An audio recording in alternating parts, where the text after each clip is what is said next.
আজকে আমরা আমাদের প্রিন্সিপাল সেক্রেটারি ম্যাডামের সাথে দেখা করতে এসেছি।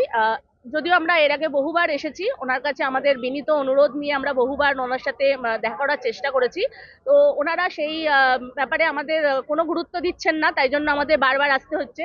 আজকে আমাদের রাজ্যের বহু বহু জেলার থেকে মেয়েরা এসেছেন, দিদিরা এসেছেন, দার্জিলিং, কুচবিহার, আলিপুরদুয়ার, বহু দূর দূর থেকে সবাই এসেছেন। আজকে সবার একটাই দাবি যে আমাদের নিয়োগটা কেন এইভাবে আটকে রাখা হয়েছে, যেখানে এটা আমাদের ন্যায্য অধিকার।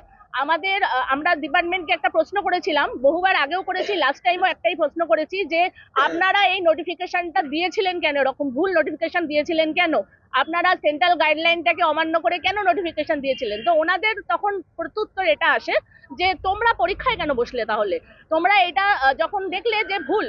তো আমরা একটা ডিপার্টমেন্টকে প্রশ্ন করতে চাই, আমরা যখন রাজ্যের কোনো পরীক্ষার গাইডলাইন কিছু মানে যখন কোনো নোটিফিকেশন বেরোবে, আমরা কি আগে তার পিছনে কি কি আছে আইন পড়ে এসে আমরা পরীক্ষা দিতে বসবো? মানে একটা আইসিডিএস সুপারভাইজার হতে গেলে কি আগে আইনের ডিগ্রি থাকা দরকার, যে আইনে কি আছে? আপনারা নোটিফিকেশনটা ঠিকভাবে দেবেন না, আর আমরা সেটার ফল দীর্ঘদিন ধরে ভোগ করব কি কারণে? আজ এতগুলো দিদি বঞ্চিত হচ্ছেন। এই যে এই দিদিটা এখানে বসে আছেন, ইনি 25 বছর বেশি সার্ভিস দিয়েছেন। হ্যাঁ, 29 বছরের বেশি উনি সার্ভিস দিয়েছেন ডিপার্টমেন্টকে, আর উনি এই সারাটা জীবনে একটা প্রমোশনের অপেক্ষা করে বসে আছেন। সেই জায়গায় ওনার জীবন থেকে সেই সুযোগটা কেড়ে নেওয়া হলো। এটা কি অধিকার আছে ওদের কেড়ে নেওয়ার? ওনাদের কি সেই অধিকার আছে যে আমাদের এইভাবে বঞ্চিত করার? তো আমরা সেই প্রশ্ন করেছিলাম, তো ওনারা আমাদের উত্তর দিচ্ছেন আপনারা কেন পরীক্ষায় বসলেন এবং দেখলেন যখন ভুল নোটিফিকেশন, তাহলে কেন কেস করলেন না? তাহলে এখন কি ওনারা এটাই চাইছেন ওনারা একটা করে অযৌক্তিক ভাবে, বেআইনি ভাবে নিয়োগ প্রক্রিয়ার জন্য নোটিফিকেশন জারি করবেন, আর আমরা তার পিছনে তথ্য অনুসন্ধান করব?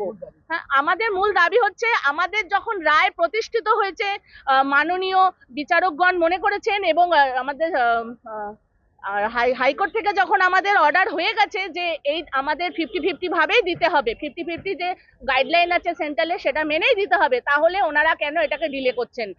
ওনাদের কাছে যখন রায় আছে ওনারা অনায়াসে আমাদেরকে এখান থেকে নিয়ে নিতে পারেন, এবং এটা স্পষ্ট বলা আছে যে যেই নোটিফিকেশনে পরীক্ষা হয়েছে সেখান থেকেই নিতে হবে।